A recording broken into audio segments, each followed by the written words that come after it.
My name is Jennifer, and I'm 32 years old. I work in a professional job, and my husband, Donnie, is 30. We got married 2 years ago. Donnie can seem a bit unreliable, but he's a kind person and is good at handling housework. I'm focused on my career and enjoy the work I do. I work in the New York area, where hard work is recognized. However, the company may ask me to move to different locations, and there's no maternity leave or support for parents. Many women leave the company when they get married or have kids. At first, I didn't want to get married or have children because I preferred my job over housework. When Donnie proposed, I turned him down because I liked my job. I was already a section chief and wanted to climb higher in my career. I didn't think about settling down or having kids, but Donnie understood and promised we would share the housework and not have kids for a while. Eventually, I agreed to marry him because of his patience and understanding. Now that we are married, we both work. Sometimes we don't split chores exactly as planned, but we help each other, and it works out well. My in-laws sometimes make annoying comments, like asking if I'll prioritize my home or have kids, but it's not a big problem because Donnie always supports me. Living with Donnie has been great, and I've learned to appreciate married life. Then, one day, my supervisor, the department manager, called me about a possible transfer to a new office. He said the new office was a regional branch, and I would return to headquarters in 2 years. If I did well, I could be promoted to section chief at the new location, and even become the first female department head when I returned. It was a good opportunity. In my company, everyone who becomes a department manager or higher has had to go through a transfer. If you refuse a transfer, you could stay as a section chief or even be moved to an unimportant position. Before I got married, I would have accepted the transfer offer without thinking twice, but now, as a married woman, I felt unsure. I told my department manager, "Thank you for considering me. I'd like to think about it positively, but since it involves moving, I'd like to talk to my husband first. Can I get back to you after that?" He understood and said, "Right, you're married. You can decide whether to go alone or move with your family. Discuss it and let me know." I'm hoping for a positive answer. When I got home, I talked to Donnie about the offer. I explained, "I've been offered a transfer. I might have to move to the countryside, but if I do well for 2 years, I can return here and get promoted. I want to accept the offer, but I need to know if you're okay with it. We can either move together, or I can go alone. What do you think?" Donnie seemed surprised at first, but after thinking for a moment, he said, "If you accept this transfer, your dream could come true, right? I can't move with you because of my job here, but don't worry about me, go for it."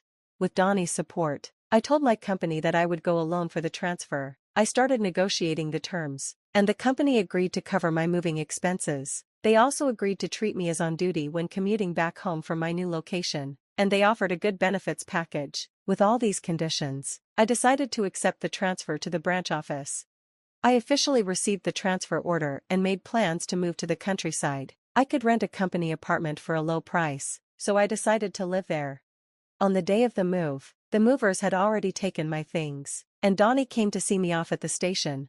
"Thanks for seeing me off," Donnie said. "I'll keep in touch regularly, and I'll try to visit as often as I can."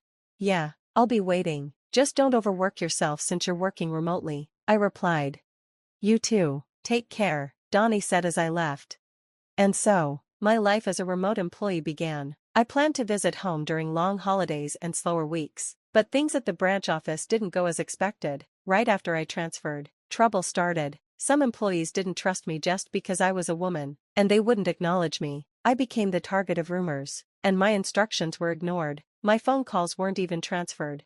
Then, a serious mistake happened in a project a subordinate was handling, and they deliberately kept me out of it. The subordinate was shocked, and since I was their supervisor, it was my responsibility to fix it. I had to deal with the problem, apologize, recover the lost work, and improve relationships with the team. My supervisor saw I was overwhelmed and gave me some advice. He said, "I understand your struggle, because I've been through a transfer myself. It might feel unfair, but you can't just force people to see things your way. It's important to communicate well, understand others, and build connections with them." Taking my supervisor's advice, I worked on connecting with the people at the branch. I spent more time with them and joined the neighborhood association, which was part of the company's rental housing community. Soon, I found it hard to find personal time for myself, and I couldn't make it home to be with Donnie. I kept in touch with him, But after a few months of working remotely, it became harder to reach him by phone or text at night. "I'm working late every day because work is tough," Donnie said. "I was exhausted and often fell asleep early because of how busy I was. I didn't suspect anything and focused on my work. One time, during a long holiday when things were slow, I decided to visit home in New York. However, I couldn't reach Donnie by phone or text, so I went back to New York without telling him. When I opened the door to my house, something felt off. Then a woman I didn't recognize rushed to the door and said, 'Oh, welcome back. If I knew you were coming early, I would have prepared.'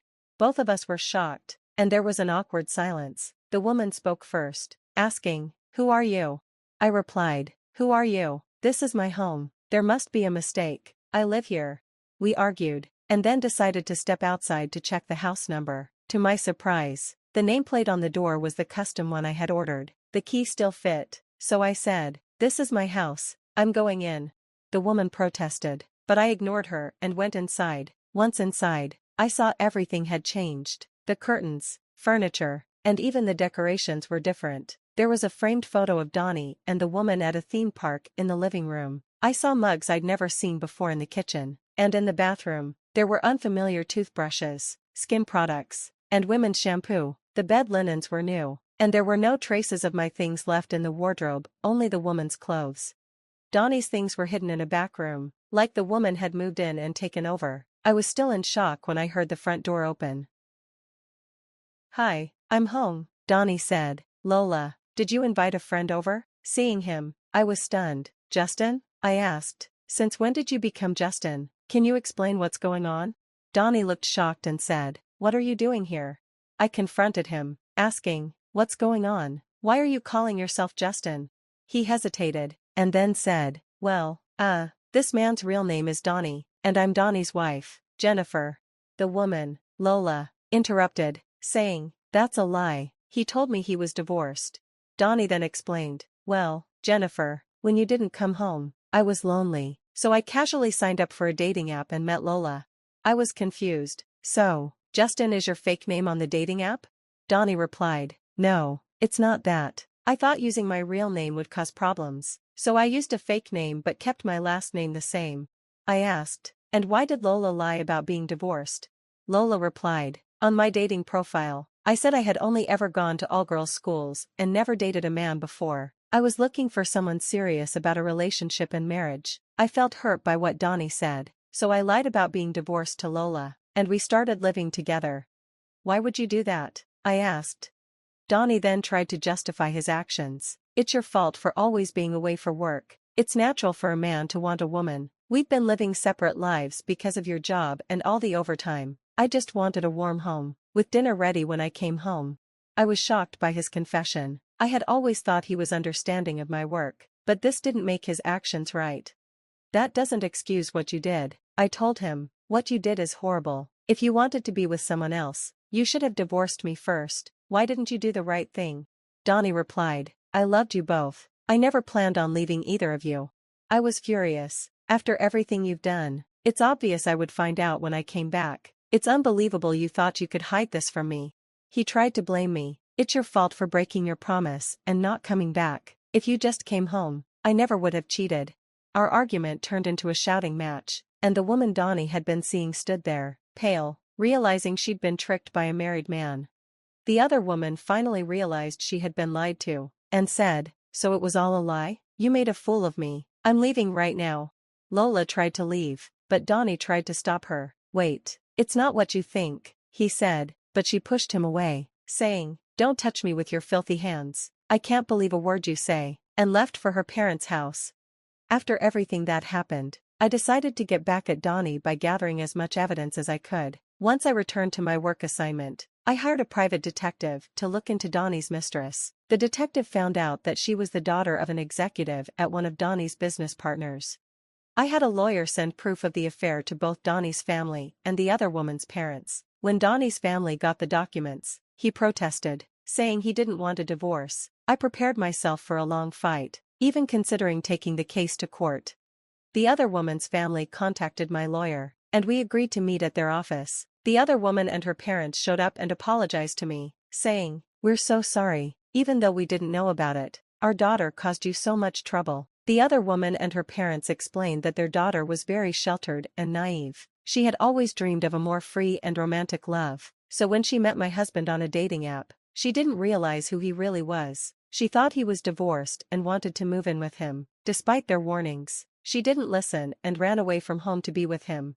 The other woman was devastated when she realized she had been the other woman in an affair and blamed herself. She was now seeing a therapist to cope. Her parents offered me a settlement of $50,000 and asked me to keep the matter private. I told them I would accept their apology on one condition: I was preparing for a divorce, but Donnie refused to agree to it. If they were willing to testify if the case went to trial, I would accept the settlement. They agreed to cooperate but didn't want a permanent record of this affair, so they asked if there was any other way to help punish Donnie.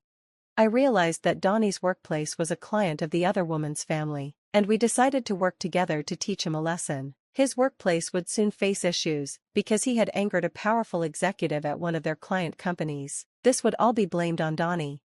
Meanwhile, Donnie's parents, unaware of the situation, were trying to contact him, worried about why I wasn't answering their calls. They blamed me for not being home, saying I was too focused on my job. When Donnie confessed to them that he had cheated, his mother sided with him, blaming me for neglecting him. Donnie's parents kept calling and even showed up at my workplace, creating a scene. They told me to let Donnie go and stop standing in the way of his happiness with his lover. I told them I wanted a divorce, but Donnie was refusing. I also mentioned that the woman he had an affair with didn't want him back. When Donnie's parents realized their son had angered a major client, they quickly changed sides. They apologized to me, but I refused to forgive them. I told them to leave, and when they didn't, I had them escorted out by security. My company decided to sue Donnie's parents for business obstruction because of the scene they caused. After all that, I finally received my compensation from Donnie and got my divorce. The other woman's family also demanded compensation for the harm to their daughter's reputation and her therapy costs. With all the losses and debts from his mistakes, Donnie was struggling financially and couldn't quit his job. 2 years had passed since my assignment started. By the time everything was settled, I had successfully completed my assignment and was preparing to return to the main office. My hard work had paid off, and I had been promoted to department manager. If I hadn't taken that assignment, I might still be stuck in a loveless marriage. But I realized that someone like Donnie would have had an affair sooner or later, and I would have always clashed with his parents. Now, I've realized that I am better suited for work than family life, and I am incredibly fulfilled and happy.